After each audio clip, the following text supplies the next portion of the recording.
कोई dark reality है जिसके बारे में हमें नहीं पता है, और ऐसी चीज़ है जो the normal audience, the normal people, they do not know. अच्छा, एविएशन में ये भी होता है यार, छोड़ो यार, बाहर ही निकलो। ग्लैमरस तो दिखता है लेकिन चीज़ें ना बहुत कुछ और चल रही होती है। So there is this whole team, वो कुछ नहीं देखते, वो एक्चुअली मुझे लगता है कि उस टाइम पे सुन भी नहीं रहे होते, बस सिर्फ आपको देख रहे होते हैं। क्या मैं उसको इस तरह से लूँ दैट आप इनडायरेक्टली ये कहने की कोशिश कर रहे हैं कि लड़के बहुत बदसूरत होते हैं? आप इतना सब कुछ करने के बाद मुझे प्लीज़ बताओ, सैलरी कम बताया ना, मुझे इंडिगो पे गुस्सा आ जाएगा।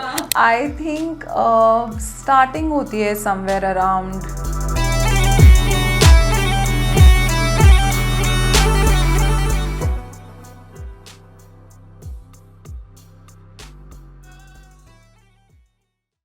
Hello and welcome to your whole new podcast. आज मेरे साथ है मिसेस भावना अग्रवाल, जो एक एक्स एयर हॉस्टेस रह चुकी हैं। करेंटली वो एज अ ब्यूटिशियन काम कर रही है। आज हम बहुत कुछ जानने वाले हैं एयर हॉस्टेस फील्ड को लेकर, कैबिन क्रू फील्ड को लेकर। लोगों को लगता कुछ और है, लेकिन ऑफ कैमरा मैंने बात करी, चीज़ें कई और जगह जा रही होती हैं। बहुत ही इंटरेस्टिंग होने वाला है। Hi Bhavna, how are you? Hi Manas, I am very well, आप बताइए। मैं बहुत अच्छा हूँ। सबसे पहले मैं आपसे जानना चाहूँगा कि जो मैंने इंट्रोडक्शन आपके बारे में दिया, क्या वो सही था और you want to add something? सही था, बट दो तीन चीज़ें, जैसे हम I am a makeup artist, so beautician लोग सोचते हैं कि बहुत सारी चीज़ जो हम जाके सलोन्स में कराते हैं, not that, but only makeup artist. Also मैं रेगुलर मेकअप्स नहीं करती, but only for bridal makeups. And cabin crew थी मैं, एंड देन कैबिन क्रू की जितनी ट्रेनिंग्स होती हैं, सो उसकी ट्रेनर भी थी for 8.5 years. So yes, that's the only little add on. तो ये जर्नी आपकी शुरू कहाँ से हुई कैबिन क्रू बनने के लिए? इंटरेस्ट कहाँ से आया सबसे पहले? इंटरेस्ट बस आई थिंक एविएशन बहुत ग्लैमरस लगती है सबको देख के। ऐसा है, बट सिर्फ ऊपर ऊपर से, अंदर से ग्लैमर के अलावा सब कुछ है। बहुत बहुत मेहनत, डेडिकेशन, बहुत कुछ है जो आपको करना पड़ता है एक अच्छी करियर होने के लिए या एक अच्छी कैबिन क्रू लाइफ स्पेंड करने के लिए। सो वी वर टचिंग कि इंटरेस्ट कहाँ से आया? वी वर ऑन तो आई थिंक वो बचपन से आप जब फ्लाई करते हो एंड यू सी कि आप फ्लाइट्स में जाते हो, एयर होस्टेसेस हमेशा बिल्कुल एब्सोल्युटली प्रिम एंड प्रॉपर, हमेशा बिल्कुल टिच कपड़े, ironed and everything. So of course interest वहाँ से था। And I am from a business class Marwari family, so हमारे घर में कभी किसी ने जॉब नहीं करी थी, तो मुझे लगा कि ये कुछ अलग एक्सपीरियंस होगा मेरे लिए। एंड टू बी ऑनेस्ट इसलिए किया था कि फॉर फन, बट फिर करियर इसी में ही आगे बनता गया।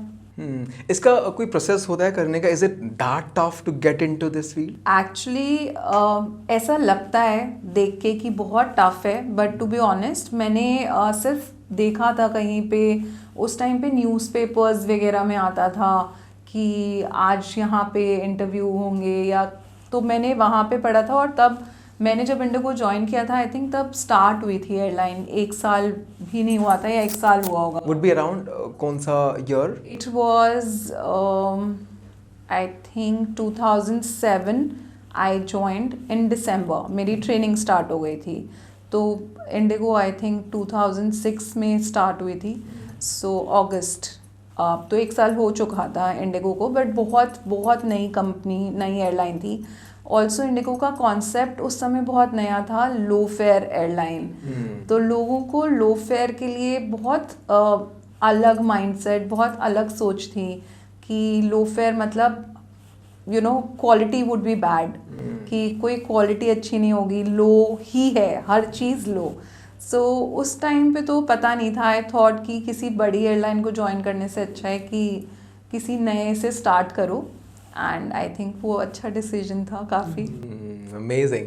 तो उसका प्रोसेस क्या होता है? इंटरव्यू में एग्जैक्टली पूछते क्या? व्हाट दे आर लुकिंग, क्या जानने की कोशिश कर रहे हैं कि इस पर्सन में ये होगा, तो may be we can take this people. So मैं वॉक इन के लिए गई थी, वहाँ पे बहुत एप्लीकेंट्स होते हैं, यू कैन से अराउंड 400-500 लोग ईजिली होते हैं। They take up some hotel, जैसे हमारा उस टाइम पे एसेक्स फार्म्स है यहाँ पे, तो आपको पता होगा, वहाँ पे इंटरव्यूज़ होते हैं। So there is this whole team, काफ़ी अलग अलग राउंड्स होते हैं। 5-6 राउंड्स होते हैं। वहाँ पे आप जब पहले जाते हो आपका सिर्फ रिज्यूमे लेते हैं। सो रिज्यूमे पे एक पासपोर्ट साइज़ फ़ोटोग्राफ होती है।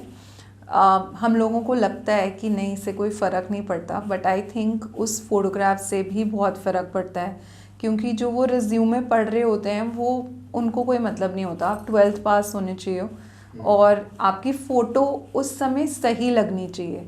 सही का डेफिनेशन क्या है? सही मतलब लुक्स डज मैटर। आप कैसे दिख रहे हो, एविएशन में बहुत फ़र्क पड़ता है। तो वही मैं बोल रही हूँ कि हमें एक लगता है कि शायद बहुत छोटी सी फ़ोटोग्राफ है जो हम रिज्यूमे पे लगा रहे हैं, बट वो फ़ोटोग्राफ बहुत ज़्यादा मुझे लगता है फ़र्क पड़ता है उससे आपके इंटरव्यू स्टार्ट होने में, स्पेशली अगर वॉक इन है तो।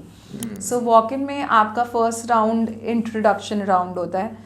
वो कुछ नहीं देखते, वो एक्चुअली मुझे लगता है कि उस टाइम पे सुन भी नहीं रहे होते, बस सिर्फ आपको देख रहे होते हैं कि आप बोल पा रहे हो या नहीं बोल पा रहे हो। Overall the personality. एग्जैक्टली, कि सिर्फ आप बोल पा रहे हो, आप सामने बैठ पा रहे हो या नहीं। एंड आप एक वो जो कहते हैं ना, हमारी फर्स्ट झलक जो होती है, सिर्फ वही असेस कर रहे होते हैं। उसके बाद आपका ग्रुप डिस्कशन राउंड होता है, उस पर आपको एक टॉपिक दिया जाता है। तब ये प्रोसेस होता था काफ़ी सालों पहले, आई थिंक मोर और लेस अभी भी सेम है। उसमें ये देखते हैं, क्योंकि कैबिन क्रू एक ऐसी आप कह सकते हो नौकरी है जहाँ पे आपको बहुत पेशेंस की ज़रूरत है। और हम में से बहुत लोगों को आदत होती है कि हम बोल तो बहुत अच्छा सकते हैं पर सुन नहीं सकते। करेक्ट। सो उसमें आई थिंक आपका वो ये ज़रूर देखते हैं कि क्या आप सुन पा रहे हो, बट उसी टाइम पे जहाँ ज़रूरत है क्या आप बोल पा रहे हो। क्योंकि अगर आप सिर्फ सुन रहे हो तो उन्हें ऐसे लोग नहीं चाहिए, क्योंकि एविएशन बहुत बदल गई है, हमारे पैसेंजर्स बहुत बदल गए हैं, लोग बहुत बदल गए हैं जो ट्रैवल करते हैं। तो अगर आप बिल्कुल कंट्रोल नहीं कर सकते किसी सिचुएशन को, तो वो भी वो देखते हैं उसमें। अगर आप वो क्लियर कर लेते हो, जिसमें से आई थिंक 10-15 के ग्रुप में से 2-3 लोग ही सिलेक्ट करते हैं वो, क्योंकि इतना क्राउड होता है that they try and pick the best. उसके बाद आपका एक राउंड होता है जहाँ पे यूजुअली आपकी स्किन वगैरह देखी जाती है कि you know if you have a clear skin, acne नहीं होना चाहिए, वो सब असेस होता है आपका। और उसमें फिर आपसे वो 1-on-1 क्वेश्चंस पूछते हैं, बहुत बेसिक, और उसमें भी यही असेस करते हैं कि आपको कितना बोलना आता है। क्योंकि आप दिख कैसे रहे हो वो आपको फिर भी एक बारी सिखाएंगे अल्टीमेटली कि आपको वो कैसा दिखाना चाहते हैं फ्लाइट पे। पर आप कैसे बोल रहे हो उसकी भी पॉलिशिंग होती है, बट क्या आप उस पॉलिशिंग के लिए वैल्यूएबल हो कि वो इतना 3 महीने का टाइम आपके ऊपर स्पेंड करें, ट्रेनिंग करवाएं आपकी, या फिर वो किसी और को पिक कर लें जो ऑलमोस्ट रेडी है कैबिन क्रू बनने के लिए। तो ऐसा वो होता है। उसके बाद I think final round is with HR and VPs and all. वो लेटर होता है 2-4 दिन बाद, या वो आपको एक डेट देते हैं। उसमें ऑफ कोर्स आपका कॉन्ट्रैक्ट वगैरह साइन होता है एंड दे सी कि are you really worth it you know to join IndiGo या फॉर एनी एयरलाइन, कि आप कर पाओगे वो नौकरी या नहीं। क्योंकि अच्छी सबको लगती है नौकरी, बट उन लोगों को पता होता है कि इट्स नॉट दैट ग्लैमरस के पीछे बहुत हार्ड वर्क है। As you said, high look that matters. क्या हाइट भी मैटर, हाइट और वेट मैटर करता है इसमें? हाइट एंड वेट बहुत मैटर करता है, क्योंकि आपका जब 1-on-1 राउंड होता है उससे पहले आपका हाइट वेट वैसे आपको रिज्यूमे में भी मेंशन करना होता है, और उससे पहले वो आपका हाइट और वेट लेते भी हैं। देयर्स अ डॉक्टर, वहाँ पे डॉक्टर होता है और वो देखता है कि हाइट वेट है या नहीं। क्योंकि जैसे हमें पता ही है कि ग्लैमरस है तो ऑफ कोर्स आपकी लुक्स मैटर करती हैं।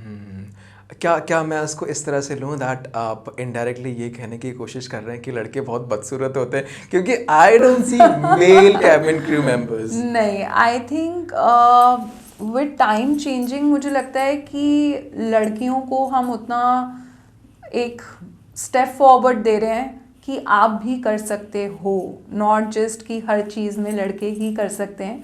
सो ऐसा नहीं है आपके पायलट्स पहले तो जैसे हम देखते थे कि सिर्फ यूजुअली पायलट्स वगैरह लड़के होते थे, पर बहुत बहुत आजकल लड़कियां भी पायलट्स होती हैं, फर्स्ट ऑफिसर्स होती हैं, और सिर्फ ये नहीं, इंजीनियर्स भी होते हैं, एयरक्राफ्ट इंजीनियर्स लड़कियां भी होती हैं बहुत। मतलब मैंने जब एयरलाइन ज्वाइन की थी तब मैंने देखा कि इंजीनियर्स भी हैं, और I think it just a way to put forward girls.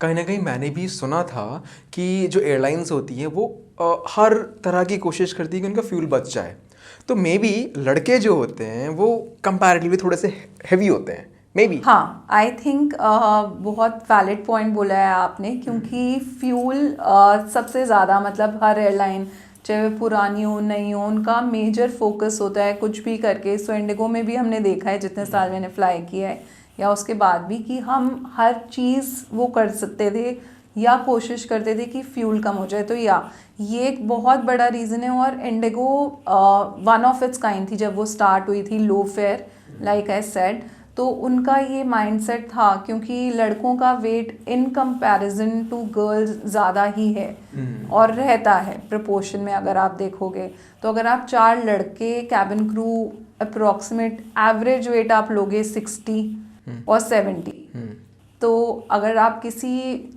4 female cabin crew का एवरेज लोगे इट वुड बी 45-50। सो आप वो 20 kgs ऑफ कोर्स वो एक फ्लाइट में बचा रहे हो, तो उसकी फ्यूल कंजप्शन। आपने ना कई बार ये पॉइंट किया कि ग्लैमरस तो दिखता है लेकिन चीज़ें ना बहुत कुछ और चल रही होती है। So I want to know what is that जो बहुत कुछ चल रही है। तो बहुत कुछ जब चल रही होती है, मैं आपको 2 पर्सपेक्टिव दूंगी। एक, हमें लगता है कि हमारी जॉब लग गई, जैसा मुझे लगा था जब मेरा इंटरव्यू क्लियर हुआ। मुझे लगा अच्छा चलो जॉब लग गई, बहुत अच्छी चीज़ हो गई, life set. Then I got to know 3 महीने की ट्रेनिंग है। सो वो 3 महीने की ट्रेनिंग ही बहुत लोग नहीं कर पाते, ऐसा क्या है? वो लोग क्लियर नहीं कर पाते। तो उसमें हमें भी, मतलब मुझे लगता था कि ट्रेनिंग में क्या ऐसा होगा ना, सिर्फ फ्लाइट पे ही तो जाना होगा, बट ऐसा नहीं होता। तो लोगों को ऐसा लगता है कि लोग स्पेशली लो फेयर एयरलाइन में इसकी सिर्फ हमें खाना देना होता है एयर हॉस्टेसेस को और कैबिन क्रू को, और उनका काम ख़त्म। बट ऐसा नहीं होता। जब भी कोई कैबिन क्रू फ्लाइट के लिए जाती है या ट्रेनिंग जब हम कर रहे होते हैं, तो हमें सिखाया जाता है कि आप हर दिन ऐसे ही जाओगे कि आप ये सोच के जाओगे कि ये आपकी लास्ट फ्लाइट है। तो आप वो लास्ट फ्लाइट सोच के, एक तो जो प्रेशर बिल्ड होता है आपके दिमाग पे, आप हर चीज़ वैसे ही करते हो। लोगों को लगता है कि इमरजेंसी सिचुएशन नहीं है। अगर आपने कभी देखा हो तो जैसे ओवरविंग वगैरह पे इमरजेंसी सीट्स पे जब बैठते हैं तो लोगों को क्रू आके ब्रीफ करता है कि किसी भी आपातकालीन सिचुएशन में आप ये करोगे। हमें लगता है जब हम पैसेंजर फ्लाई कर रहे होते हैं कि अरे कौन सा मैम अभी होने वाला है, आप तो ऐसे बता रहे हो। बट हर एक कैबिन क्रू, हर फ्लाइट, हर सेकंड फ्लाइट पे ऐसे ही रहता है कि वो उसके लिए इमरजेंसी सिचुएशन के लिए प्रिपेयर कर रहा है। तो हम जब पैसेंजर्स आते हैं उससे पहले पूरा एयरक्राफ्ट हम खुद फिज़िकली सारे इमरजेंसी इक्विपमेंट्स चेक करते हैं। उन इक्विपमेंट्स की नॉलेज, क्योंकि उसमें आपकी फ़र्स्ट एड किट भी होती है, आपकी ऑक्सीजन बॉटल भी होती है, बहुत और चीज़ें होती हैं, आपकी इमरजेंसी रिस्पॉन्स किट होती है, जिससे प्रॉब्ली अगर कोई एयर क्रैश या कुछ हो गया तो आप सिग्नल्स कैसे भेज सकते हो रेस्क्यू टीम को। सो वो एक चीज़ नहीं होती जो आपको ट्रेनिंग में सीखनी होती है। और फिर सबसे ज़्यादा आई थिंक मुश्किल जो कैबिन क्रू को लगता है या होता है इज़ टाइम। ट्रेनिंग्स बहुत मुश्किल होती हैं, बहुत लंबी होती हैं, और इतना सब कुछ सीखना जो आपने कभी सोचा होगा कि हम डॉक्टर बनेंगे तो आप सिर्फ डॉक्टरी की पढ़ाई कर रहे हो, पर कैबिन क्रू में आप डॉक्टर की भी पढ़ाई कर रहे हो। फिर आप अपनी सेफ्टी के लिए भी आप ऐसी चीज़ें, फिटनेस की ट्रेनिंग भी होती है आपकी। फिर ऑफ कोर्स क्योंकि ग्लैमरस जॉब है तो आपको अच्छा कैसे दिखना है उसकी ट्रेनिंग भी होती है। टाइम, क्योंकि आपकी कभी अर्ली मॉर्निंग फ़्लाइट होएंगी तो आपकी ट्रेनिंग के स्केड्यूल्स भी ऐसे होते हैं कि आप विंटर्स में, और स्पेशली आई थिंक अगर कोई दिल्ली से है तो यूजुअली इंडिगो का ट्रेनिंग सेंटर दिल्ली में है, तो सुबह 5 बजे आपका पिकअप हो जाता है और आप 7 बजे क्लास के लिए आ जाते हो, आप 5 बजे तक क्लास में होते हो और अलग अलग जगहों से आए हुए होते हो आप। सो कई बार होता है कि आपको खाना नहीं समझ आ रहा, आप बीमार हो, पर अगर इस 3 महीने की ट्रेनिंग में आप कोई भी गैप लेते हो तो आपको वो ट्रेनिंग फिर से डे 1 से स्टार्ट करनी पड़ती है। तो आपको इंश्योर करना है कि आप बीमार नहीं पड़ सकते। मतलब इसका तो हमारे पास कंट्रोल भी नहीं है। हाँ, पर यही इसीलिए वो लगता है कि नहीं हमें सिर्फ अच्छा दिखना है, पर उस अच्छा दिखने के पीछे आपको हेल्दी भी रहना है, आपका लाइफस्टाइल इतना हेल्दी होना चाहिए। आप घर से बाहर रह रहे हो तो ऐसा भी होता है कि कई लोगों को खाना बनाना आता ही नहीं है, बट आप क्या खा रहे हो, क्या नहीं खा रहे हो, आपका वेट भी एक रेंज होती है कि उससे ज़्यादा नहीं हो सकता, वरना भगा देंगे, जाओ निकलो। हाँ। और ऐसा होता है कि लास्ट डे पे बहुत सारे लोग, बहुत सारे तो नहीं बोलूँगी, बट अगर किसी का वेट नहीं होता रेंज में जो हमें चाहिए, उनको फ्लाई हम नहीं करने देते। तो वो और एक सेटबैक होता है कि आपको लगता है यार आपने, और इंडिगो में 90% चाहिए होता है to clear any exam during training. So usually होता है 60%, 70%, इट्स 90%। तो बहुत मुश्किल होता है कि आप घर से बाहर हो, फैमिली को मिस कर रहे हो, खाना पता नहीं कैसा मिल रहा है, नहीं मिल रहा, ठंड है, गर्मी है, बहुत सारी चीज़ें हैं, टाइम से उठना है, आपको रेडी भी होना है, आपकी यूनिफॉर्म भी बहुत सही होनी चाहिए, आप ऑन टाइम हो, हमेशा पढ़ाई कर रहे हो जो आपने कभी शायद नहीं करी और आपको लगा हो कि कैबिन क्रू तो बनना है और हमें पढ़ाई की ज़रूरत नहीं है, एंड आपको 90% स्कोर करने हैं, जो बहुत मुश्किल होता है। कई लोग ये प्रेशर ही नहीं ले पाते हैं। यार हमें तो लगता था कि यार कोई आई खाना सर्व करके चली गई उसके पीछे इतना सारा। आई थिंक खाना सर्व करना is like A part. 1% of it, और उसमें भी हमें ऐसा लगता है कि सिर्फ खाना सर्व करना, बट आप कैसे खाना सर्व कर रहे हो, आप इवन कैसे खाना पकड़ा रहे हो, उस चीज़ तक की भी ट्रेनिंग होती है कैबिन क्रू की। और वो क्या दे रहे हैं उनको वो भी पता होना चाहिए कि वो किसको क्या दे रहे हैं। अगर आप मेरे से पूछ लो कि आप इस सैंडविच में क्या है, मैं आपको ये नहीं बोल सकती मुझे क्या पता, मैंने तो नहीं खाया। अगर मैं वेजिटेरियन हूँ तो अगर आप मेरे से नॉन वेज सैंडविच का भी पूछोगे, इतनी डिटेल में ट्रेनिंग होती है कि मैं आपको बताऊंगी कि ये कैसा चिकन है, क्या फ्लेवर है, और I will not just say कि I don't know, I am a vegetarian. So it's not that easy. हाँ, मतलब यार मैं कुछ इस तरह से इसको देख रहा हूँ, मल्टीपल प्रोफेशंस को एक इंसान में डाल दिया कि भाई सब संभालो ऑन फ्लाइट जो ना। एग्जैक्टली। अगर आपने कभी इंडिगो के एडवर्टिजमेंट, अगर जो इन फ्लाइट मैगजीन होती है, अगर आप उसमें भी देखोगे तो इट टॉक्स अबाउट कि कैबिन क्रू कितने रोल्स करता है। आपको ऑफ कोर्स सर्व भी कर रहा है, आपके लिए वो एक डॉक्टर भी है ऑन बोर्ड, आपका लाइफ सेवियर भी है अगर कोई इमरजेंसी सिचुएशन होती है। एंड कई बार ये होता है कि बच्चे अकेले ट्रैवल कर रहे होते हैं, ओल्ड एज पीपल अकेले ट्रैवल कर रहे होते हैं, सो उनको वो एक कंफर्ट देना है, एक वार्म देना कि उनको उनकी जर्नी अच्छी रहे, मेमोरेबल रहे। कई लोग फर्स्ट टाइम फ्लायर्स होते हैं, उनके लिए कैसा एक्सपीरियंस है, तो हर चीज़ की ट्रेनिंग होती है। सो हमें देख के लगता है कि ये सिर्फ खाना है, बट उसके पीछे वो बहुत प्रिपरेशन करके आते हैं फ़्लाइट के लिए, जिससे हम कहते हैं कि oh it's a good flight. Hats off, इतना सब। इवन मैंने देखा है चाइल्ड बर्थ भी होता है, उसको भी मैनेज करना हाँ होता जी, है। बहुत कुछ होता है, हार्ट अटैक्स, चाइल्ड बर्थ। बहुत बारी ऐसा भी हुआ है फ़्लाइट्स पे कि कोई पैसेंजर बिल्कुल हेल्दी आया है, there has been luckily not on my flights, but there has been death on board। तो आपको वो टैकल करना, ऑफ कोर्स जब ये सब हो रहा होता है आपको अपना इमोशनल बैलेंस मेंटेन करना, क्योंकि पैसेंजर्स भी बहुत पैनिक करते हैं, जिसके साथ हो रहा है वो, उसकी फैमिली, और आपका इमोशनल वेलबींग कि आप वो कैसे हैंडल करते हो, क्योंकि by end of the day आप यू आर ह्यूमन बीइंग, आप इंसान हो और आपके इमोशंस भी अटैच हो जाते हैं। कोई भी होता है ना, हम सड़क पे भी अगर कोई चीज़ देख लेते हैं तो हमें बुरा लगता है, और हर कैबिन क्रू के लिए उसकी फ़्लाइट उसकी है, तो वो पैसेंजर्स वो 2 घंटे के लिए या 4 घंटे के लिए उनकी फैमिली होते हैं कि अगर कुछ हुआ तो हम साथ ही जाएंगे।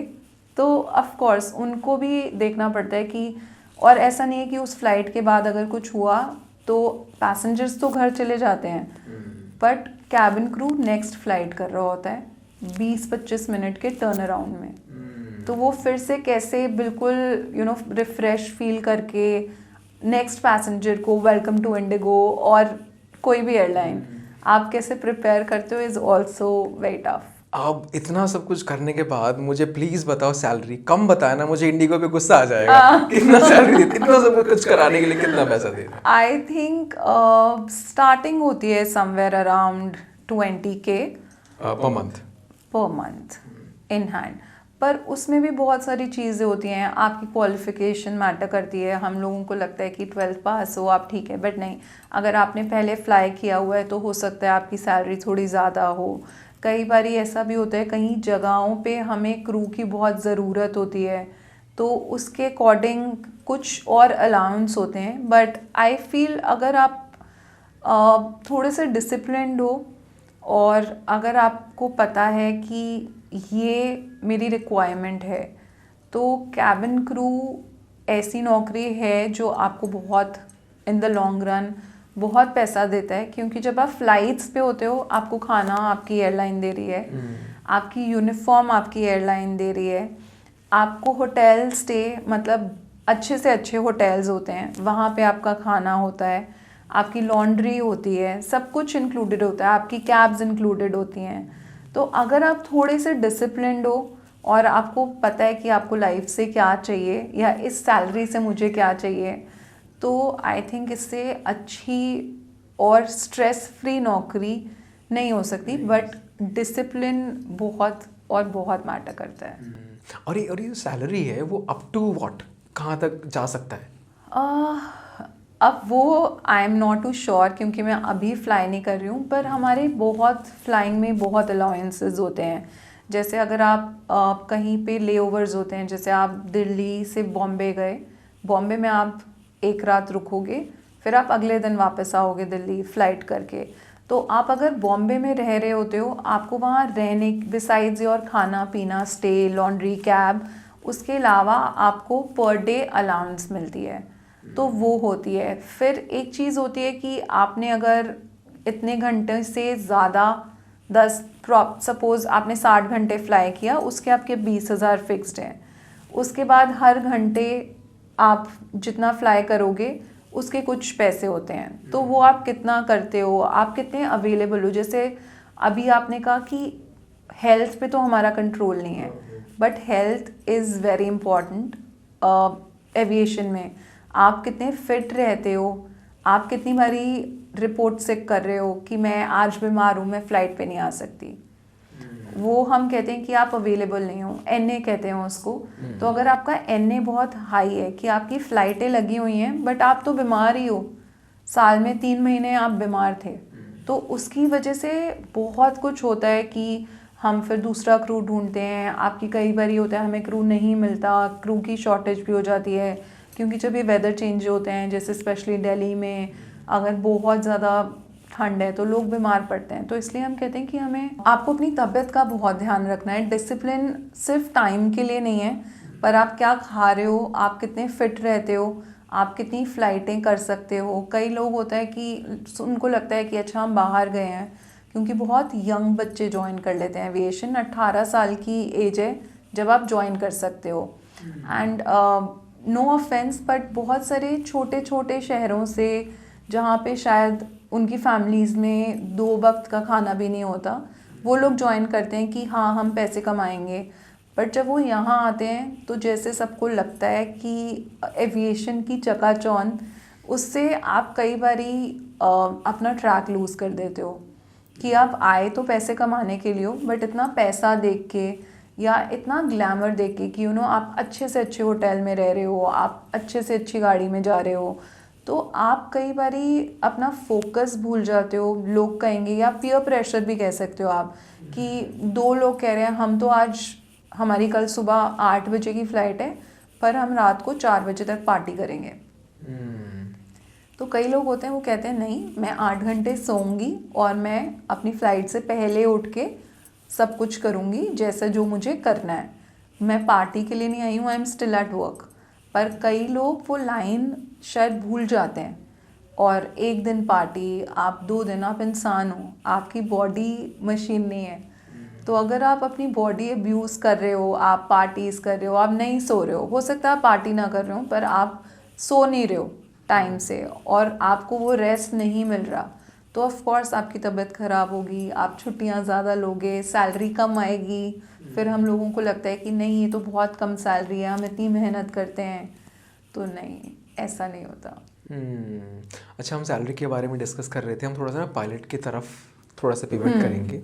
आई ऑल्सो वांट टू नो, जो पायलट्स होते हैं उनकी सैलरी कितनी होती है? सो पायलट्स का भी सेम होता है, एक आपकी मंथली सैलरी होती है डिसाइडेड, पर उसमें फिर बहुत सारे फैक्टर्स होते हैं। आप कितनी जगह जा रहे हो, आप कितनी नाइट्स कहीं और स्पेंड कर रहे हो, उसका अलाउंस जो होता है। फिर आप कितने घंटे फ्लाई कर रहे हो, उसका अलाउंस होता है। आप अगर कहीं बाहर रह रहे हो कुछ दिनों के लिए जहाँ आपका घर नहीं है, उसकी एक अलाउंस अलग होती है। तो बहुत सारी चीज़ें, बट हाँ, पायलट की सैलरी और कैबिन क्रू की सैलरी में बहुत बहुत बड़ा अंतर होता है, बहुत बड़ा। ओके, सो भावना, ऐसे सेट आपको बहुत सारा ट्रैवल करना होता है, इधर उधर जाना पड़ता है, तो हमें ना लगता है कि यार इनका कितना मस्त है ना, कभी किसी कंट्री में, कभी किसी कंट्री में, कभी किसी स्टेट में। So is it really a tour और ट्रैवल, और is just a thing from hotel to hotel, that's it? दोनों चीज़ें होती हैं। मैं ये नहीं कहूँगी कि आप बिल्कुल नहीं घूमते, पर ऐसा नहीं होता कि आप बिल्कुल हॉलीडे पे हो, वो नहीं होता। क्योंकि कई बार ही होता है आपको सिर्फ 12 घंटे मिलते हैं, कहीं आप जाते हो रात को 12 बजे पहुंचते हो और प्रॉब्ली अगले दिन आपकी 10 बजे की फ़्लाइट है जिसके लिए आपको होटल से 8 बजे निकलना है। तो आपको उसी में सोना भी है, अपना सब कुछ, यूनिफॉर्म भी देखनी है, आपको घर वालों को भी बताना है मैं पहुंच गई हूँ या मैं पहुंच गया हूँ या जो भी। तो बहुत सारी चीज़ें होती हैं। कई बार आप पहुंचते हो, आपको लगता है कि मतलब खाना, हर होटल की बहुत सारी चीज़ होती हैं कि खाना इस टाइम पे बस यही मिलेगा, आपको लगता है ये तो मैं खा ही नहीं सकती। और ये सारी एडजस्टमेंट्स जो हमें नहीं दिखती वो एक कैबिन क्रू को करनी पड़ती हैं। बट हाँ, आप घूमने का टाइम भी आपको मिलता है अगर आप थोड़ा सा प्लान कर लो कि मैं किसी नई जगह पे जा रही हूँ और यहाँ पे मैं 1 दिन के लिए हूँ, 24 घंटे है मेरे पास, 8 घंटे में सो जाऊँगी, मैं कुछ आसपास का देख के आऊँ, क्योंकि काफ़ी जगहें होती हैं जहाँ पे 2-2 दिन भी होते हैं, या आप जहाँ पे बारी बारी भी जा रहे होते हो, तो ऑफ कोर्स आप पूरा एक बारी में नहीं कवर कर सकते। बट अगर आपको पता है कि आप कहाँ जा रहे हो तो आप वहाँ की कुछ फेमस चीज़ें खा सकते हो, या फिर फेमस चीज़ें घूमने का आपको टाइम मिलता है। So it goes hand in hand. कई बारी आपको शायद टाइम ना मिले, आप बहुत थके हुए हो, बट आपको काफ़ी बारी टाइम मिलता है कि आप घूम सको। बट नॉट जस्ट घूमना, उसके पीछे क्योंकि आप क्या पहन रहे हो होटल में, आप कहाँ जा रहे हो, उसके लिए आप रिस्पॉन्सिबल होते हो कंपनी पे, क्योंकि फॉर देम आप काम पे हो और हॉलीडे पे नहीं। तो ये चीज़ मैटर करती है। बट हाँ, अगर आप हो एविएशन में तो आप दुनिया घूम सकते हो। नाइस। इसमें कोई सर्विस पीरियड होता है if you are into cabin crew का थिंग?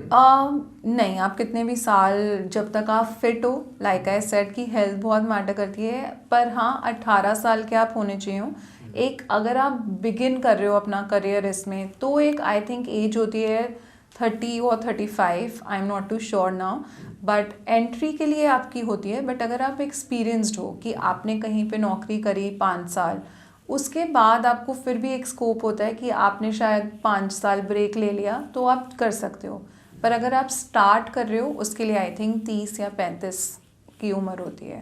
पर आप कितने भी साल करो, जैसे एयर इंडिया है या और एमिरेट्स है, एतिहाद है, उसमें कोई age up to I think 60 तो आप कर सकते हो, एंड आप फिट होने चाहिए, वो बहुत मैटर करता है। 60 इयर्स का दिखता क्यों नहीं? मतलब इतना पैसा बना लेते हैं, चलो भाई बहुत पैसा हो गया। हाँ, आई थिंक वैसे अगर पर आप एयर इंडिया में देखोगे तो आप देखोगे कि जनरेशन्स एक साथ फ्लाई कर रही होती हैं। वो तो अब जब से आई थिंक टाटा ने लिया है तो वो they are trying to bring the change कि थोड़ा यंग टैलेंट लेके आ रहे हैं, वरना आप अगर एयर इंडिया में देखोगे तो मम्मी, उनकी डॉटर या उनका बेटा और उनके आगे बच्चे, वो सब एक साथ फ्लाई कर रहे होते थे। मतलब एयर इंडिया वो कहते थे ना कि हम, या इवन जेट और एयर इंडिया में आप अगर देखते तो पहले बहुत बहुत एजेड क्रू भी होता था कि आप उनको शायद बोलोगे नहीं कि मेरा ये बैग आप ऊपर ओवरहेड बिन में रख दो, बिकॉज आपको लगेगा इनसे ज़्यादा तो फिट हम ही हैं। इतना सब कुछ अच्छा चल रहा है, यू गेटिंग गुड पे एंड देन यू ट्रैवलिंग, खाना, कैब्स, इतना आपने क्यों छोड़ा? Why did you leave? So like I said कि इसमें हेल्थ बहुत मैटर करती है। कई आपके ऑफ कोर्स सीन फैक्टर्स होते हैं जो हम कंट्रोल कर सकते हैं कि टाइम से सोना, टाइम से उठना, आप क्या खा रहे हो। पर कई बार ये होता है आप 10-10, 15-15 दिन बाहर हो, शायद आपको वो खाना नहीं सूट कर रहा, क्योंकि एक घर का खाना और आप जो बाहर का खाना खाते हो, चाहे वो फिर कितना आप दाल चावल होटल के खाओ या घर के खाओ, वो होटल के ही होते हैं। सो मुझे फ्लाइंग करते करते माइग्रेन स्टार्ट होने लग गया था। तो पहले मुझे लगा कि नहीं, शायद नींद की वजह से, बट मैं हमेशा मैं बहुत ज़्यादा पार्टीज़ नहीं करती थी, मुझे शौक नहीं था घूमने का, खाने का बहुत शौक। Thank you. सो पार्टीज़ का शौक नहीं था, पर घूमने का, शॉपिंग का, खाने का शौक था। बट नींद मेरी, आई थिंक, या तो मैं बहुत होटल्स में मेरी नींद बहुत अच्छे से, साउंड स्लीप नहीं आती थी मुझे। सो मुझे उससे माइग्रेन डेवलप होना स्टार्ट हो गया। एंड ऐसा भी हुआ है कि कई बार मैंने माइग्रेन की दवाई खा के फ़्लाइट ऑपरेट करी है और मैं हर सेक्टर में वॉशरूम में जाके प्यूक कर रही हूँ। तो वो फिर मुझे लगा कि शायद मतलब अब मेरी हेल्थ अलाउ नहीं कर रही है। I use to get severe acid attacks and so then I thought कि this is the time. But given a choice, अगर आप मुझे बोलोगे, जैसे मैंने 8 साढ़े 8 साल ट्रेनिंग करी है कैबिन क्रू की और फ्लाई करे है 5 साल, तो मैं एनी डे, अगर flying is an option, I will go back. अच्छा, इसमें भी एक चीज हमने ऑफ कैमरा बात किया था, there was something related to grooming as well, you were a grooming instructor. Yes, grooming and body language. I mean ये दोनों एक साथ कैसे हो सकते हैं, फ्लाइंग एज वेल, इसके साथ साथ ये भी चीजें चलती हैं? नहीं, तो मैंने जब फ्लाइंग छोड़ दी थी उसके बाद मैंने ट्रेनिंग स्टार्ट करी थी एज अ ट्रेनर। सो जितने कैबिन क्रू होते थे, तो इंडिगो का अलग से एक ट्रेनिंग सेंटर है, we call it I fly. तो वहाँ पे सारी ट्रेनिंग्स, जितनी भी एयरलाइन में जितना भी आपके एम्प्लॉयज़ होते हैं, उन सब की ट्रेनिंग वहीं पे ही होती है, उस ट्रेनिंग सेंटर में, which is called I fly. तो वहाँ पे आई वाज अ ट्रेनर और मैं कैबिन क्रू को, ग्राउंड स्टाफ को, हमारी पायलट्स की भी क्लासेस होती थी वहाँ पे, हेयर, मेकअप एंड पॉइज, हम कहते हैं उसको body language. Poise is body language, poise is body language और फेशियल एक्सप्रेशन, सो उसकी भी बहुत बाइफिकेशंस हैं। तो वो सब हम मेंटोर करते थे और उसकी ट्रेनिंग मेरी और मेरी टीम कराती थी। बड़ा इंटरेस्टिंग है। थोड़ा सा बताओ ना कि क्या, what points they need to keep in mind. Okay, so ऐसा लगता है कि हाँ, बस हेयर मेकअप सिखा दिया और आप बॉडी लैंग्वेज, बहुत सारी चीज़ें होती हैं जो हम शायद बचपन से करते आ रहे होते हैं कि हम कैसे बैठ रहे हैं, कैसे खड़े हो रहे हैं, कैसे खा रहे हैं। हम इतना ध्यान नहीं देते, जो घर वालों ने कहा कि ऐसे बैठ जाओ, वैसे बैठ जाते हैं। कई बारी हर किसी का अपना एक स्टाइल बन जाता है, बट एविएशन में आपको एक पर्टिकुलर सेट ऑफ चीज़ें चाहिए होती हैं टू बिकम कैबिन क्रू, जो लगें कि पॉलिश्ड हैं। कि अगर आप मेरे से एज अ कैबिन क्रू बात करो तो मैं आपको ये ना बोल पाऊँ कि ये तो स्माइल करके बात नहीं करती और ये बहुत एरोगेंट है। तो हम हर एक कैबिन क्रू को ऐसे ट्रेन करते हैं कि वो आपको बहुत ही वेल ग्रूम्ड दिखने में अच्छे हो, बात करने में अच्छे हों, चलने में भी अच्छे हों। उसमें क्या होता है? उसमें भी जैसे हम, कई बार होता है कि हम बहुत लेट होते हैं, तो एज अ ह्यूमन बीइंग आपकी नॉर्मल रिफ्लेक्स होगा ना कि आप बहुत जल्दी जल्दी चलने लग जाते हो। तो हम ट्रेन करते हैं कि नहीं, पहली चीज़, आपको कभी लेट ही नहीं होना। दूसरी चीज़, अगर आप लेट हो भी रहे हो तो आप ऐसे नहीं चल सकते। आपकी वॉक पे आपको कैसे बैठना है, कैसे उठना है, कैसे किसी से बात करते हुए आपके एक्सप्रेशंस होने चाहिए, आपके हाथ होने चाहिए, वो सब हम ट्रेन करते हैं। बाप रे। एंड ग्रूमिंग में what particular points pilots and the other members उनका डिफरेंस क्या है? Okay, so for cabin crew एक सेट लुक होती है हर एयरलाइन में उनके कैबिन क्रू की, कि आप ऐसे बाल कर सकते हो, ऐसा मेकअप चाहिए, ऐसा आई मेकअप होना चाहिए, ऐसे लिप कलर्स होने चाहिए, ये नेल पेंट होना चाहिए, यूनिफॉर्म आपने कैसे पहननी है, आयरन कैसे करनी है, ये तक हम सिखाते हैं। और पायलट्स का होता है कि उनको वेल ग्रूम्ड दिखना चाहिए, हाइजीन पे थोड़ा उनका ज़्यादा फोकस होता है, नॉट कि उनके लिए इतने सेट रूल्स नहीं होते about makeup and all, even अगर आप एक फीमेल पायलट हो। पर फॉर फीमेल कैबिन क्रू बहुत सारी चीज़ें होती हैं कि ये ही करना है, ऐसे नहीं करना। इवन फॉर ग्राउंड स्टाफ उनका भी सेट होता है for boys and for girls, कि आप ऐसा ही हेयर कट करा सकते हो, ऐसा ही मेकअप कर सकते हो, यूनिफॉर्म इतनी ऐसी दिखनी चाहिए, कितने बटन्स बंद होने चाहिए, क्या कलर की सॉक्स, जूते, आप सब हर एक चीज़ डिटेल में आपको बताई जाती है। आप जब पैसेंजर्स को बात कर रहे हो कितनी दूर खड़े होगे, आप कितना नॉट करोगे, नहीं करोगे, आप आई कांटेक्ट बना के रखोगे, आप उन्हें विश करोगे, क्या वर्ड्स जो आप नहीं यूज़ करोगे और क्या वर्ड्स जो आपको यूज़ करने चाहिए। तो हर चीज़ जो आप सोच सकते हो। बहुत सारी साइकोलॉजी भी चल रही है इसके पीछे। ये सब साइकोलॉजी के अंदर आती है। Your eye contact, your expressions, your body language, your gait, I mean how you walking, सब कुछ साइकोलॉजी के अंदर आता है। So that's called poise, what we call in IndiGo. I fly में हम उसे पॉइज ट्रेनिंग कहते हैं, कि it's not just how you look but it's a complete package, कि आप कैसे दिखते हो, कैसे चलते हो, कैसे बात करते हो। ये तो एविएशन की बात हो गई। अभी मैं थोड़ा सा ना लालची हो रहा है। I would try to extract out few more things out of you.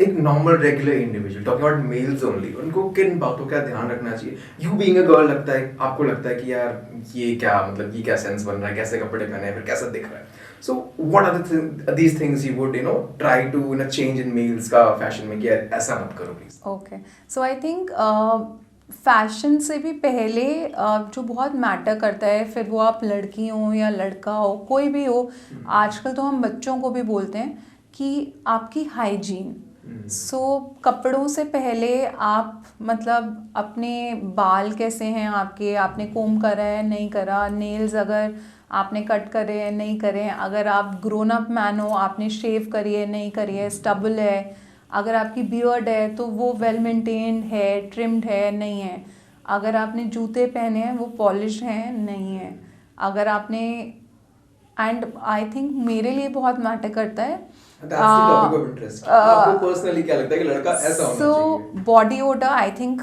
Even for girls और for males I feel body odour बहुत मैटर करता है, कि हमें आई थिंक इंडिया में इतनी ज़्यादा awareness, we feel very shy कि अगर हम किसी को बोलें कि यार यू नीड अ डियो, तो अगर आप एड्स भी देखोगे परफ्यूम्स और डियोस की, it's not like it's mandate, पर वो आपको ऐसे ही दिखाते हैं because you are smelling bad, आपको इसलिए यूज़ करना चाहिए। आई थिंक स्मेलिंग बैड नहीं होता, but you should always smell good. तो आई थिंक वो चीज़ें बहुत मैटर करती हैं। हाइजीन, आपने कपड़े आप कैसे भी पहनो बट आयरन्ड है नहीं है, और साफ़ हैं या नहीं हैं, स्टेन्ड हैं, साफ़ हैं, ये चीज़ें मुझे लगता है हाइजीन और एक गुड फ्रेग्रेंस बहुत मैटर करती है। अमेजिंग। बालों के बारे में क्या कहना है? Since I get a lot of compliments कि यार अच्छा लग रहा है, शॉर्ट बाल से तो अच्छे हैं, and then there are people like क्या जंगली लग रहा है, बेकार लग रहा है, हटाओ। आई थिंक आपका पर्सपेक्टिव क्या है? कि नहीं, अगर आपको लगता है कि आप मैनेज कर सकते हो, ऑफ कोर्स व्हाई नॉट। मतलब लोगों को अगर आप देखो तो कितने तो रिलीजन में भी हमारे लोग बहुत लंबे लंबे बाल भी रखते हैं, बट अगर आपको वेल मेंटेन्ड रहो, डैंड्रफ नहीं होना चाहिए, ठीक है, और of course other things, dandruff नहीं होना चाहिए, कोम्ड होने चाहिए। If you keep them uncapped और बाल मतलब कुछ समझ ही नहीं आ रहा, शक्ल नहीं दिख रही है आपकी, आंखों पे आ रहे हैं, तो हम वो बचपन से बोलते हैं ना कि आंखों पे आएंगे तो आई साइट वीक हो जाएगी, तो वो सब चीज़ें I think as far as आप अपने बालों की वजह से डिस्ट्रैक्टेड नहीं हो। कई लोग अपने बाल ही सही करते रहते हैं, सो दैट्स अ डिस्ट्रैक्शन। मुझे लगता है कि मैं शायद उस इंसान से 2 मिनट से ज़्यादा बात नहीं कर पाऊंगी अगर वो अपने बाल ही ठीक करे जा रहा है। तो ये सब चीज़ें, अदरवाइज लंबे छोटे doesn't matter, but how well you maintained, I think that matters the most. Amazing. अच्छा, आपका ये जो शिफ्ट है from being in the aviation to the beautician thing, ये कैसे हुआ और क्यों हुआ? Okay, so I think COVID has changed. COVID ने not only India or a particular country, but I think पूरे world में बहुत changes लाया। जैसे हमें पहले work from home पता ही नहीं होता था कि क्या है।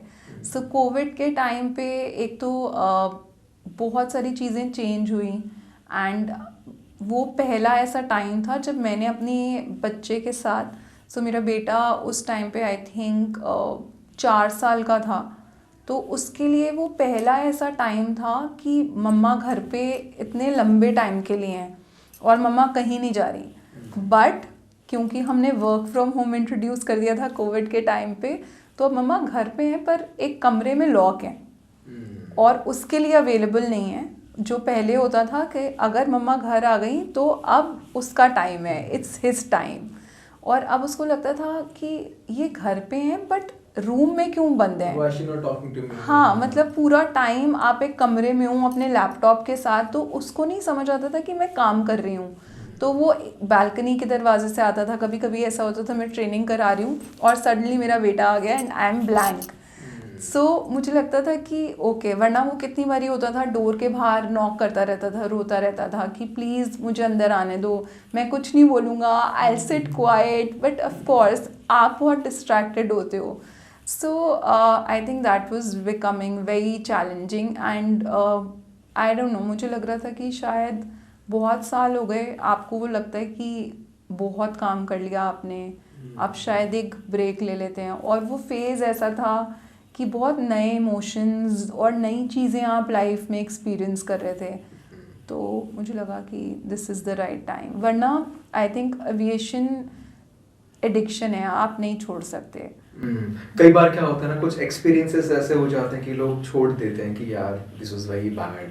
So my exact question is, कोई डार्क रियलिटी है जिसके बारे में हमें नहीं पता है और ऐसी चीज़ है जो the normal audience, the normal people, they do not know. अच्छा, एविएशन में ये भी होता है यार, छोड़ो यार बाहर ही निकलो। जैसे कि मैंने आपको बोला कि कई लोगों को सिर्फ यही लगता है कि घूमना फिरना है, बट नहीं। आपकी तो हर टेक ऑफ लैंडिंग में it's a scientifically proven fact कि आपकी बॉडी में बहुत चेंजेस आते हैं। इसीलिए आपको, अगर आप एविएशन के बारे में पढ़ोगे, लैंडिंग और टेक ऑफ बहुत इंपॉर्टेंट फेज़ होते हैं हर फ्लाइट का। अगर आपने कभी ट्रैवल भी किया हो तो आपको उस समय बहुत इंस्ट्रक्शंस देते हैं, ऐसे वैसे, ये वो, सीट अपराइट कर लो, क्योंकि वो जो इम्पैक्ट होता है आपकी बॉडी में, आपकी बॉडी बहुत चेंजेस के साथ जाती है। तो मेडिकली कई बारी आपकी बॉडी वो नहीं एडजस्ट कर पाती, या क्योंकि एज अ ह्यूमन आपकी जो स्लीप साइकिल है वो ऑफ कोर्स डिस्टर्ब्ड होती है। हमेशा आप कोशिश कर सकते हो कि आप 8 घंटे सो हर फ्लाइट से पहले, पर कई बारी क्योंकि हमारा कोई सेट रिदम नहीं बन पाती या स्लीप पैटर्न नहीं बन पाता, आप एडजस्ट नहीं कर पाती आपकी बॉडी, और इट्स अनकंट्रोलेबल, आपका कोई कंट्रोल नहीं है। आप कितने भी डेडिकेटेड हो, फोकस्ड हो, कई बारी कई चीज़ें आपको प्रॉब्ली फिजिकली इतना अनफिट कर देती हैं कि आपको ये प्रोफेशन छोड़ना पड़ता है। कोई वियर्ड और अनयूजुअल एक्सपीरियंस है ऐसा जो कि आपको हमेशा के लिए याद रह जाए कि यार ये कैसा हो गया था? वियर्ड तो नहीं कहूँगी मैं, बट हाँ बहुत फ़नी इंसिडेंसेस भी होते थे, बहुत अच्छे भी। सो मुझे एक बहुत अच्छी एक मेमोरी ज़रूर वो होती है कि एक फ़्लाइट पे मेरे अब्दुल कलाम थे, एंड वो मतलब लोग कहते हैं ना कि आप इतना स्ट्रगल कर रहे होते हो ऐसे लोगों से मिलने के लिए, and he was there in front of me for like 2 hours, एंड मुझे लग रहा था कि वाओ, मतलब हाउ फॉर्चुनेट आई एम कि बिना किसी एफर्ट के। बट ऑफ कोर्स आप उस मोमेंट पे अपना emotional, like I said, it's not easy. आप बिल्कुल एक फ़ैन मोमेंट ऑफ कोर्स आपके लिए होता है, बट आप ऐसा शो नहीं कर सकते हो, you have to be in control of your emotions आप, क्योंकि ऑफ कोर्स आई थिंक वो तो सबके फेवरेट थे और हर कोई आके उनसे बात करना चाहता था, एंड वो इतने हम्बल और पोलाइट थे कि वो मना भी नहीं कर पा रहे थे, बट ऑफ कोर्स आप समझ सकते हो कि 2 घंटे में आपके ऊपर लोग लिटरली चढ़ रहे हों, वो किसी को नहीं अच्छा लगेगा।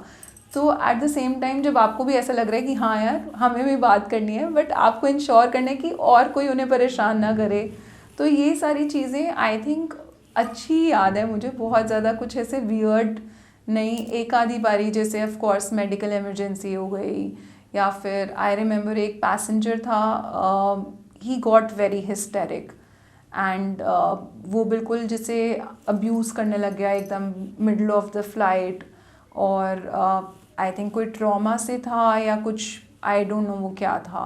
सो he was almost you know charging to hit, तो वो थोड़ा स्कैरी था। हमने फिर टर्न अराउंड करा, टेक ऑफ नहीं करा, वापस गए बे पे, उस पैसेंजर को डीबोर्ड करा।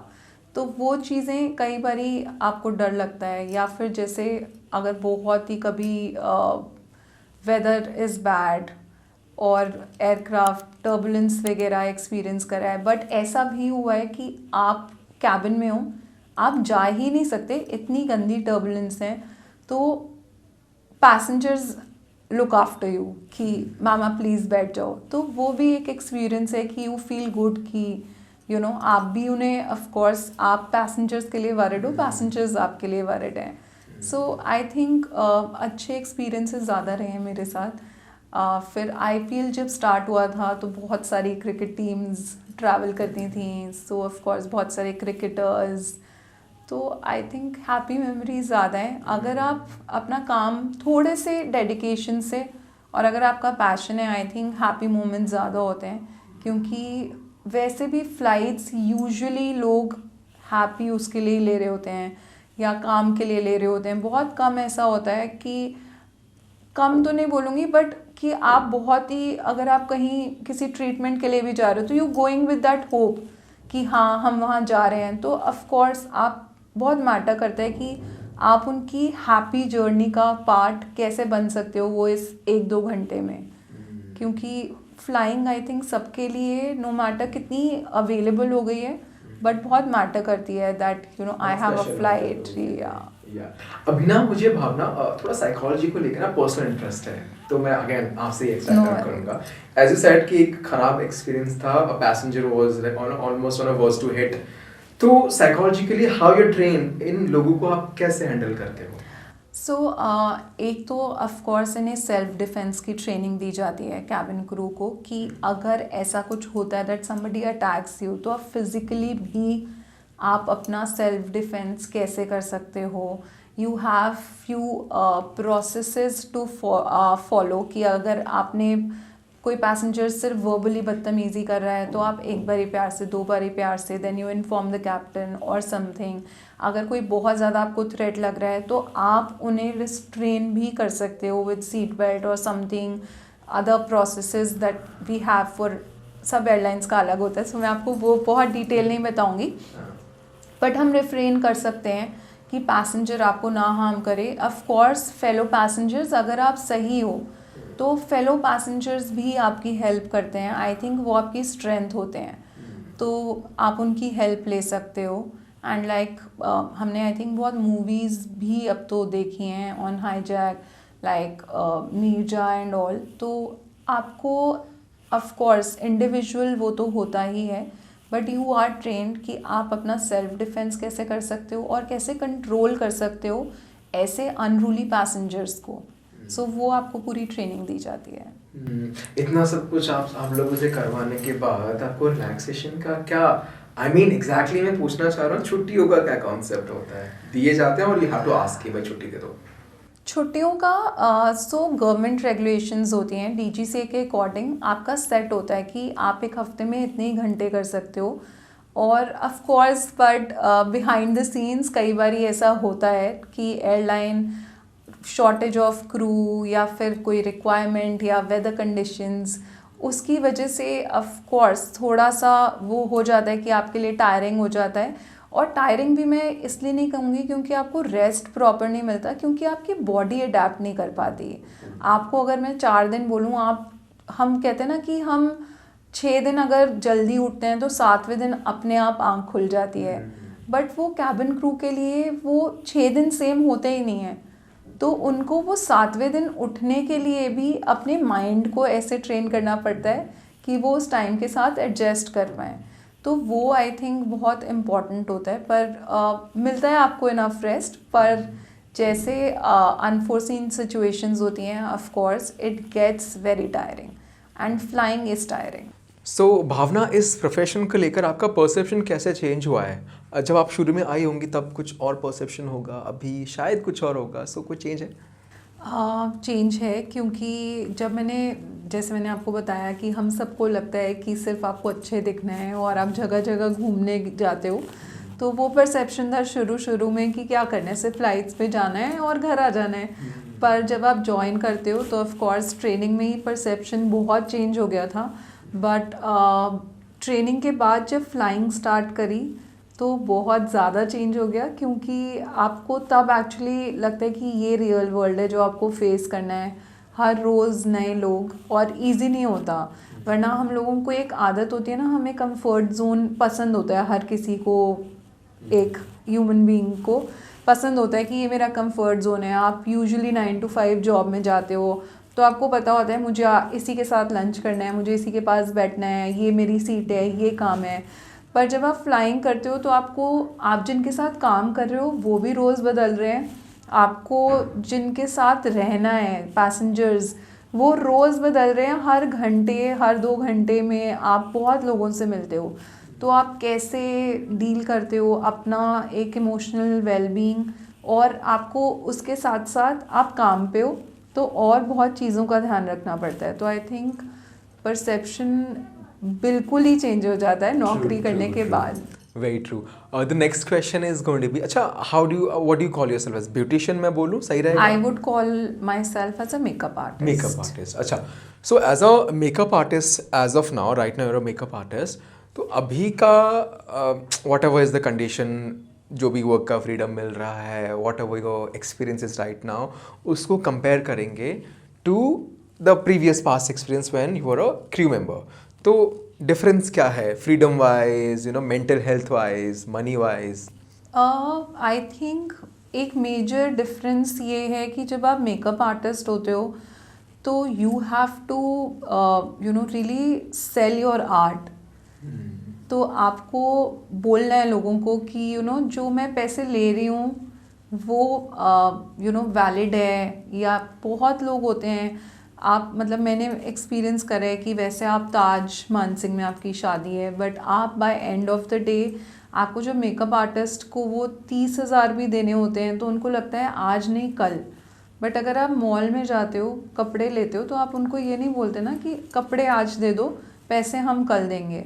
या आप उनको ये नहीं बोलते अगर आप ज़ारा जाते हो कि ये 5,000 का टैग है पर इसमें क्या ही है, आप 4,000 का दे दो, आप ये नहीं बोलते। बट मेकअप आर्टिस्ट के साथ लोग करते हैं कि इसमें क्या ही है, आपने इतना मेकअप तो करा भी नहीं, आप लाइट मेकअप, हमें तो मेकअप चाहिए ही नहीं। और फिर वो आपको बहुत एडिटेड पिक्चर्स दिखाते हैं जो बिल्कुल ही रिहाना टाइप्स पिक्चर्स होती हैं। फिर वो बोलते हैं पर इसमें तो कुछ है ही नहीं, आपको ऐसा लगता है उसमें कुछ नहीं है, तो वो आर्ग्यूमेंट करना कि नहीं आप इतने ही पैसे दो, या I am worth this money जो मैं मांग रही हूँ, आई थिंक वो सब आप कैबिन क्रू में डील नहीं करते। आपको हर चीज़ ना प्लेटर पे मिलती है, बीट योर होटल्स, स्टे, खाना, and I think cabin crew का पर्सपेक्टिव या एक ऑरा ऐसा होता है कि आप, और आई वुड से, मतलब मैं ट्रेनिंग में जब हमेशा बोलती थी कि यूनिफॉर्म आई थिंक बहुत डिमांड करता है रिस्पेक्ट। तो आप जब एयरपोर्ट पे होते हो आपको लगता है कि सिर्फ आप ही आप हो और इस पिक्चर के हीरो या हीरोइन आप हो। बट सडनली क्योंकि आपको इतनी आदत होती है उस अटेंशन की, आपको जब खुद को बताना, प्रूव करना पड़ता है क्लाइंट को एज अ मेकअप आर्टिस्ट कि नहीं आई नीड दिस मनी, वो कई बार ही थोड़ा सा मतलब मुझे डीमोटिवेटिंग लगता है। मुझे लगता है कि यार मैं नहीं बोल सकती ये, कि मुझे इतने पैसे दो। तो मुझे कई बारी वहाँ पे शुरू में बहुत प्रॉब्लम हुई, मुझे लगता था पर मैं क्यों, मतलब आप मेरा काम देखो आपको पता चल जाएगा, बट आई थिंक ऐसा नहीं होता। I can completely relate. As a entrepreneur ना आपको हर वक्त पे अपने आपको प्रूव करना है कि I am worth this money, ठीक है। सो एक और चीज़ आपने कही जो मुझे फ़नी लगी कि यार आपने इतना मेकअप तो करा नहीं, वाई यू आर चार्जिंग। ये मेंटालिटी बहुत मैंने देखी है। इवन जो हमारी मम्मियाँ होती हैं, अगर हम कहीं से बाल कटवा के आते हैं ना, तो उन्हें इतने पैसे दे दिए, बाल तो कटवाए नहीं, बाल तो मैंने कटवाए मम्मी नहीं। इतने पैसे दिए तो मैं गंजे होके आ जाऊँ, ये मेंटालिटी होती है, हाँ, I ठीक है। think। So you have to constantly keep proving. और जैसे आपने कहा वहाँ पे प्लेटर में मिल जाता है, यहाँ पे you have to be on your own, खुद की मार्केटिंग सब कुछ खुद को ही करना है। So the next question is exactly the same. How do you manage to be on the top? How do you attract clients? What's your strategy? कि भाई काम भी आ जाए और लोग enough पे भी करते हैं। Okay, so I also have my nail studio in RD Mall in Gurgaon. So what, मतलब मुझे ऐसा लगता है कि आप जैसे दिखते हो उससे, आई थिंक या तो क्योंकि मेरा बैकग्राउंड वो रहा है, मुझे लगता है उससे बहुत फ़र्क पड़ता है। So lot of times of course मैं इंस्टा पे promotions and video content creation, do it yourself videos, बहुत सब कुछ करती हूँ। एंड देखती हूँ ग्लोबली क्या ट्रेंड चल रहा है, कैसी वीडियोस चल रही हैं, कैसा मेकअप चल रहा है, keep up skilling my self, वो एक चीज़ है। और दूसरा मुझे लगता है जब मैं वहाँ पे होती हूँ स्टूडियो पे, मैं कैसे जाती हूँ, मैंने क्या कपड़े पहने हुए हैं, मैंने कैसे क्या मेकअप किया है, चाहे कम किया हो ज़्यादा किया हो, बट मैं कैसी दिख रही हूँ, क्या मुझसे आके कोई मेकअप करवाएगा, मेरी स्किन ऐसी है कि लोग बोलें कि आप क्या यूज़ करते हो। और प्रॉब्ली उससे मैंने देखा है बहुत फ़र्क पड़ता है कि बहुत क्लाइंट्स होते हैं आके आपसे पूछते हैं, एंड जब उन्हें पता चलता है कि आप मेकअप आर्टिस्ट भी हो तो उनको दिखता है कि शायद क्योंकि आप जैसे लग रहे हो आप उनको वैसा बनाने में हेल्प कर पाओगे। और फिर ऑफ कोर्स जो आपका इंस्टा पे, I think social media is a huge platform these days, तो उससे आपको एक बैकअप सपोर्ट ज़रूर मिलता है।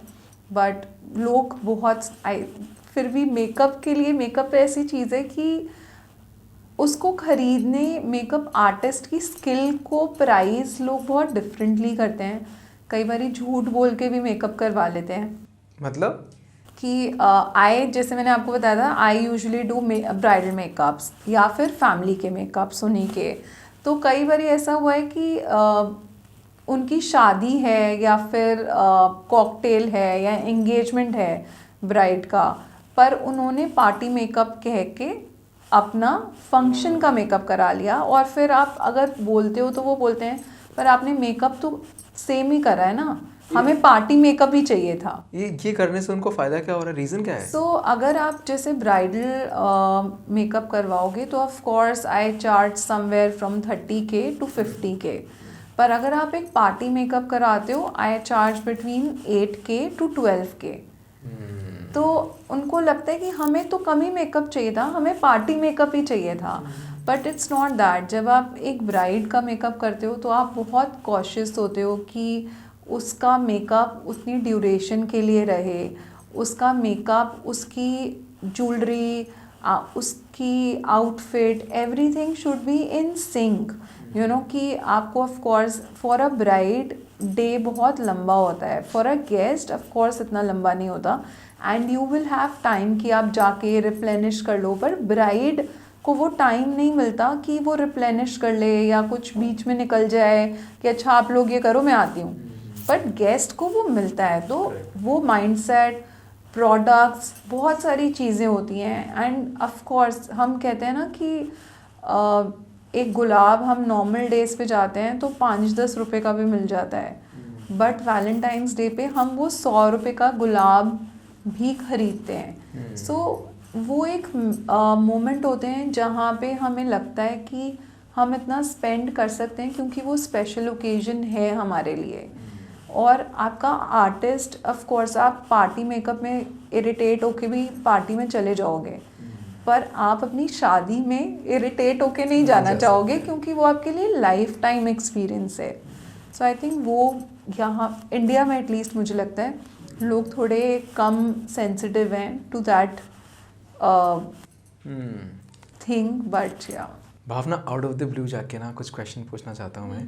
आपने कभी किसी मेल का मेकअप किया है? हाँ, मैंने मेल का मेकअप करा है, क्योंकि आजकल बहुत लोग कॉन्शियस हो गए हैं, क्योंकि I think it's again about कि आप कैसे देखते हो उस इवेंट को अपनी लाइफ में। तो कई बार ये होता है normal people, not only grooms, पर आप कहीं जा रहे हो, you want to look good, you just want to at least look कि आपकी स्किन क्लियर हो।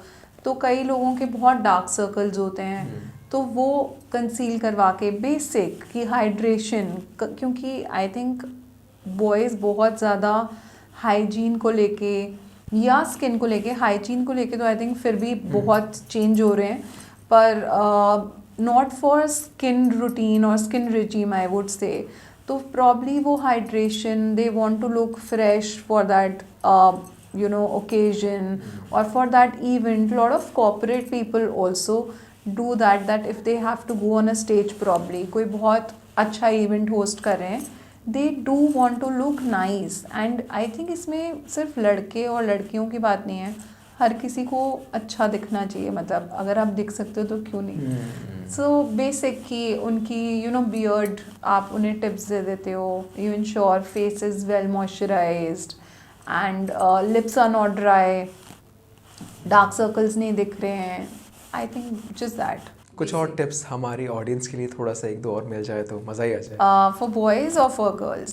दोनों के लिए कवर करते हैं, कोई होम रेमेडी या फिर कुछ टिप्स जो उनको ध्यान रखना चाहिए। Lot of time I think हर किसी को यही होता है कि क्लियर स्किन और ग्लोइंग स्किन होनी चाहिए, बट वो आप एक दिन में अचीव नहीं कर सकते हो। तो आपको ये नहीं कि हाँ मुझे यहाँ जाना है तो मुझे अच्छा दिखना है, मेरी स्किन अच्छी दिखनी चाहिए, but it's a every day process. और मतलब ऐसे मैंने बचपन में सुना है, अभी भी हम बोलते हैं कि आपका जो भी है, मतलब आपकी बॉडी इज़ योर टेम्पल, तो वैसे ही ट्रीट करना चाहिए। ये नहीं कि हम सडनली एक दिन उठते हैं और हमें लगता है कि आज अच्छा हम शैम्पू महंगे वाला कर लेते हैं, रोज़ चाहे हम बाल धोए ना, आज हम नेल्स कट कर लेते हैं। नहीं, मुझे लगता है कि वो रोज़ एक एफ़र्ट जब आप करते हो तो वो आपके फेस पे, आपकी बॉडी में, आपके एटीट्यूड में वो रिफ्लेक्ट होता है। सो द टिप इज़ कि हर रोज़ आप जो भी कर रहे हो वो इम्पॉर्टेंट है, तो अपनी स्किन का, आप क्या खा रहे हो, क्या पी रहे हो, उसका ध्यान रखो। Last set of questions for you. One tip for aspiring makeup artist कह लो, उसको ऐसा क्या कहना चाहोगे आप कि यार इस बात का प्लीज़ ध्यान रखना? आप जो इंस्टा पे बहुत सारे लोग होते हैं कि आई एम श्योर आपको पता होगा, मेकअप आर्टिस्ट मास्टर क्लासेस देते हैं और कोर्सेज करवाते हैं। हम देखते हैं कि उन्होंने जो मेकअप करे हैं, जो वो पिक्चर्स डाल रहे हैं, उससे हम जज करते हैं। बट इतने सारे ऐप्स आ चुके हैं कि शायद मैं लग कुछ और रही हूँ या मैंने मेकअप कुछ और किया है, बट जो मैं डाल रही हूँ पिक्चर्स वो बिल्कुल एडिटेड होती हैं। तो आप प्लीज़ वो देख के कभी मत जज करो। अगर आपने किसी का रिव्यू किसी से अच्छा सुना है, आप थोड़ी सी रिसर्च करो। कई बार ये होता है कि हम सिर्फ नाम सुन के किसी से कर लेते हैं, बट क्या आपको आपका जो आपकी लाइकिंग है, आपका जो स्टाइल है, जो आप करना चाहते हो, वो मैच कर रहा है उस मेकअप आर्टिस्ट से? तो ये ज़रूर। और दूसरी चीज़ मुझे लगता है कि practice makes a man perfect. हम ये नहीं सोच सकते क्योंकि मैंने 10 दिन का मेकअप कोर्स कर लिया तो आई एम डन। और हम ब्लेम भी नहीं कर सकते किसी को कि उसने मुझे ये नहीं सिखाया, उसने मुझे वो नहीं सिखाया। आपने जो सीखा है प्लीज़ उसे प्रैक्टिस करो। और ये नहीं कि अच्छा मेरे पास तो मेकअप बुकिंग नहीं आई तो अब मैं प्रैक्टिस कैसे करूँ। आप अपने ऊपर करो। आप रोज़ आपको जो दिखता है इंस्टा पे, जो ग्लोबल ट्रेंड है, आप अपने ऊपर ट्राई करो, अलग अलग मेकअप ट्राई करो। आपको जो लगता है कि आपका कंफर्ट जोन है उससे बाहर जाके और ज़्यादा ट्राई करो।